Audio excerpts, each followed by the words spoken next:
প্রশ্নটিতে বলেছে 10 সেমি দৈর্ঘ্যের ব্যাসার্ধের দুটি সমান বৃত্ত পরস্পরকে ছেদ করে এবং তাদের সাধারণ জ্যা এর দৈর্ঘ্য 12 সেমি।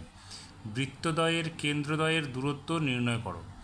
এখানে এ ও বি কেন্দ্রীয় বৃত্ত পরস্পরকে ছেদ করেছে, যার সাধারণ জ্যা হচ্ছে সিডি এবং এদের প্রত্যেকের ব্যাসার্ধ হচ্ছে এসি এবং বিসি 10 সেমি করে। আমাদের এ এবং বি এর দূরত্বটা বের করতে হবে। এখন দেখো, যেহেতু এ এবং বি কেন্দ্র দূরত্ব এবং সিডি হচ্ছে আমাদের কি সাধারণ জ্যা, তাহলে সিডি এ বিকে লম্বভাবে ছেদ করবে।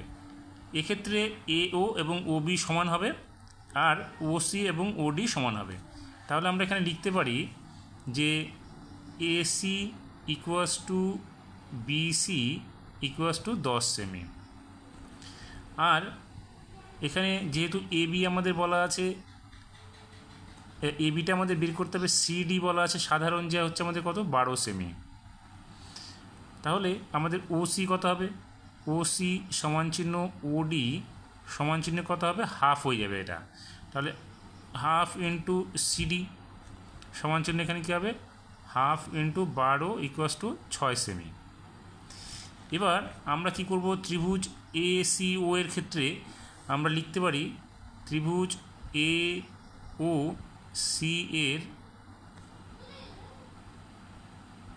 ক্ষেত্রে আমাদের কি বের করতে হবে, এ ওটা বের করতে হবে। তাহলে এ ও ইকুয়াস টু কী হবে, রুট ওভার, এটা যদি সমকোণী ত্রিভুজ হয়, কারণ এ বিকে ও সি লম্ব ওডি বা ও সি লম্বভাবে ছেদ করেছে, তাহলে এই কোণটা আমাদের সমকোণ। তাহলে এটা হচ্ছে আমাদের অতিভুজ, এটা হচ্ছে লম্ব, এটা হচ্ছে ভূমি। তাহলে ও এ কী হবে, ও এ হবে আমাদের এসি স্কোয়ার মাইনাস ও সি স্কোয়ার। তাহলে এসি কত আমাদের বলা আছে এখানে 10, আমরা প্রশ্নে পেয়েছি।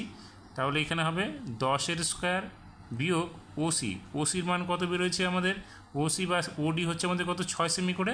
তাহলে এখানে লিখবো আমরা 6 স্কোয়ার। তাহলে এটা একক হচ্ছে সেমিতে বেরোবে। তাহলে 10 স্কোয়ার করলে কত হবে 100 এবং এখানে 6 স্কোয়ার করলে কত হবে 36।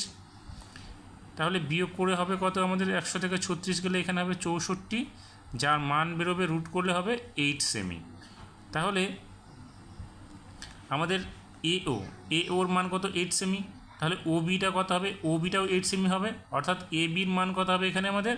সুতরাং A B equals to 2 into এও, তাহলে 2 ইন্টু 8 সেমি ইকুয়াস টু হচ্ছে আমাদের কত 16 সেমি।